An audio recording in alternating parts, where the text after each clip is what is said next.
کو ناپسند کیا ہو اس نے اور دین سے ناگواری اس کو ہوئی ہو اور دین سے ناگواری کی بنیاد پر کیا ہو گیا ہو، مرتد ہو گیا ہو. تو اب یہاں پر بھی جواب ابو سفیان کے بعد اس کے علاوہ کوئی نہیں ہے، اس کے علاوہ کچھ نہیں ہے کہ وہ یہ کہیں کہ نہیں ایسا، اس لیے کہ اس نے شرط لگائی ہے کہ دین میں داخل ہوا ہو، کہ کیا کوئی شخص دین میں داخل ہونے کے بعد دین کو ناپسند کر کے، دین کو سے ناراض ہو کر اور دین سے ناگواری کا اظہار کرتے ہوئے مرتد ہوا ہے. یہ شرط لگائی ہے اس نے. ایسے نہیں کہا کہ اپنی کسی ذاتی غرض کی بنیاد پر کسی، جیسے عبداللہ ابن جحش کہ وہ ان کو قسطنطنیہ کے اندر جو ہے کہ ان کے سامنے وہاں کی عورتیں پیش کی گئیں تو اس عورتوں کی خاطر انہوں نے وہ مرتد ہو گئے. یا ابن حنظلہ کا جو واقعہ ہے وہ قصاص کے ڈر سے وہ بھاگ کر مرتد ہو گئے. پھر جناب نبی کریم صلی اللہ علیہ وسلم نے فتح مکہ کے موقع پر ان کو قتل کروایا تھا آپ صلی اللہ علیہ وسلم نے، تو وہ قصاص کے ڈر سے بھاگے تھے، وہ مرتد ہوئے تھے اور وہ عورتوں کی وجہ سے مرتد ہوئے تھے. کوئی ایسا نہیں ہوا ہے کہ دین کو ناپسند کیا ہو اس نے اور وہ دین اس کو سمجھ میں نہیں آیا ہو اور دین کی تعلیمات اس کو اچھی نہ لگی ہوں اور اس کی وجہ سے دین میں داخل ہونے کے بعد وہ مرتد ہو گیا ہو. ایسا کبھی نہیں ہوا، ایسا نہیں ہوا تھا. اس لیے ابو سفیان کیا کہتے ہیں، قلت لا، میں نے کہا نہیں. قال فهل كنتم تتهمونه بالكذب قبل ان يقول ما قال. یہ اس کے ذہانت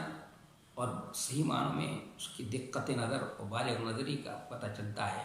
کہ سوال کا انداز جو ہے بہت ہی اچھوتا انداز اپناتا ہے. فهل كنتم تتهمونه، اتہام کی بات کرتا ہے، یہ نہیں کہہ رہا فهل كنتم تكذبونه نہیں کہہ رہا ہے، بلکہ کہتا ہے فهل كنتم تتهمونه بالكذب قبل ان يقول ما قال، کہ ان کے اس دعوی نبوت سے پہلے کیا تم نے کبھی ان کو جھوٹ کا الزام بھی دیا ہے؟ یعنی یہ جو دعوی نبوت انہوں نے کیا ہے، کیا اس دعوی نبوت سے پہلے کبھی تمہیں اس کا بھی اتفاق ہوا ہے کہ تم نے ان کو جھوٹ کا الزام دیا ہو؟ ظاہر ہے نبی علیہ السلام قریش کے درمیان جو ہے امین اور صادق کے نام سے مشہور تھے، سچوں کے سچے تھے آپ، سچوں میں سب سے زیادہ سچے تھے اور سچوں کے سچے جو ہے نام سے مشہور ہیں آپ، اور آپ کو تو اسی لقب سے پکارا جاتا تھا. تو جھوٹ کا الزام تو کبھی کوئی سوال ہی نہیں. جھوٹ لانا تو دور کی بات ہے، جھوٹ کا الزام دینا بھی کبھی اس کی نوبت بھی نہیں آئی قریش کو کبھی بھی آج تک. اس لیے فوراً ابو سفیان نے کہا قلت لا، میں نے کہا نہیں بھائی وہ تو ہمارے درمیان امین و صادق کے نام سے مشہور ہے. فقال هل يقدر، تو اس نے کہا کیا وہ عہد شکنی کرتے ہیں، بے وفائی کرتے ہیں؟ قلت لا، میں نے کہا نہیں وہ بے وفائی بھی نہیں کرتے ہیں، عہد شکنی بھی نہیں کرتے ہیں. وَنَحْنُ مِنْهُ فِي مُدَّةٍ لَا نَدْرِي مَا هُوَ فَاعِلٌ فِيهَا، اور ہم نے ایک مدت کے لیے ان سے صلح کی ہے. لا ندری ما هو فاعل فيها، مجھے نہیں معلوم کہ وہ اس میں کیا کریں گے. یہاں پر وہ اپنی بات کہہ گئے، لیکن چونکہ مستقبل کے بارے میں ہے اس لیے شک کی بات کہی ہے انہوں، اس لیے اس پہ کوئی گرفت نہیں ہو سکتی. اس لیے خود آگے وہ خود کہہ رہے ہیں، حالانکہ نبی علیہ السلام کی بے داغ زندگی ابو سفیان کے سامنے ہے. ابو سفیان خود سمجھ رہے ہیں کہ نبی علیہ السلام جو ہے بے وفائی نہیں کر سکتے، عہد شکنی نہیں کر سکتے، عہد کو توڑ نہیں سکتے. یہ خود توڑ سکتے ہیں لیکن نبی علیہ السلام نہیں توڑ سکتے. لیکن چونکہ اس تلاش میں تھے کہ کوئی موقع ملے، کوئی موقع ہاتھ آ جائے اور میں کوئی بات کہہ دوں، اس لیے کہتے ہیں قال ظلمتم کنی کلمۃ ادخل فیہا شیئا غیر هذه الکلمہ، کہتے ہیں کہ مجھے صرف ان باتوں میں، ان ساری باتوں میں اس بات کے علاوہ کوئی اور بات کہنے کا، ملانے کا جو ہے داخل کرنے کا موقع نہیں مل سکا. کہتے ہیں کہ صرف اتنی گفتگو میں مجھے اس بات کے علاوہ کوئی اور بات داخل کرنے کا موقع نہ مل سکا تھا. تو اس نے پھر اس کے بعد یہ سوال کیا قال فهل قاتلتموه، کہ کیا تم نے ان سے جنگ بھی کی ہے، جنگ کی ہے. یعنی اس میں بھی سوال کا صیغہ جو ہے جیسے وہاں پر کنتم تکذبونہ نہیں کہتا بلکہ کیا کہتا ہے فهل کنتم تتهمونہ بالکذب، اس انداز سے پوچھتا ہے. یہاں پر بھی فہل قاتلتموہ، اس سے اس کو معلوم ہوتا ہے کہ اس کو انبیاء کی تاریخ معلوم ہے کہ انبیاء کرام جو ہے کسی پر اس طرح سے اقدامی حملہ نہیں کرتے ہیں اور پیش قدمی خود نہیں کرتے ہیں. ہاں اگر جہاد اور جنگ ان پر تھوپی جاتی ہے تو وہ دفاعی جنگ لڑتے ہیں. اس لیے اس نے کہا فَهَلْ قَاتَلْتُمُ کہ کیا تم نے ان سے جنگ کی. یہ نہیں کہتا کہ حل قاتلکم کہ کیا انہوں نے تم سے جنگ کی ہے، ایسے نہیں کہہ رہا ہے، بلکہ کہتا ہے کیا تم نے ان سے جنگ کی ہے. یعنی کیونکہ نبی ہوں گے اور نبی برحق ہوں گے تو وہ خود نہیں جنگ کریں گے، وہ اقدامی عمل نہیں کریں گے، وہ تم سے جنگ کرنے کے لیے جو نہیں آئیں گے، بلکہ خود تم جو ہے ان کے اوپر جنگ تھوپو گے تو وہ اس کے لیے وہ اپنی دفاع کے لیے تم سے جنگ لڑیں گے. قلت نعم، میں نے کہا ہاں کہ ہم نے ان سے جنگ کی ہے. قال فکیف کان قتالکم ایاہ کہ بتاؤ اس جنگ کا کیف کان قتالکم ایاہ تمہارا ان سے جو تمہاری جو ان سے جنگ ہوئی ہے، تمہاری جو ان سے لڑائی ہوئی ہے اس کا رزلٹ کیسا رہا، اس کا رزلٹ معلوم کر رہا ہے.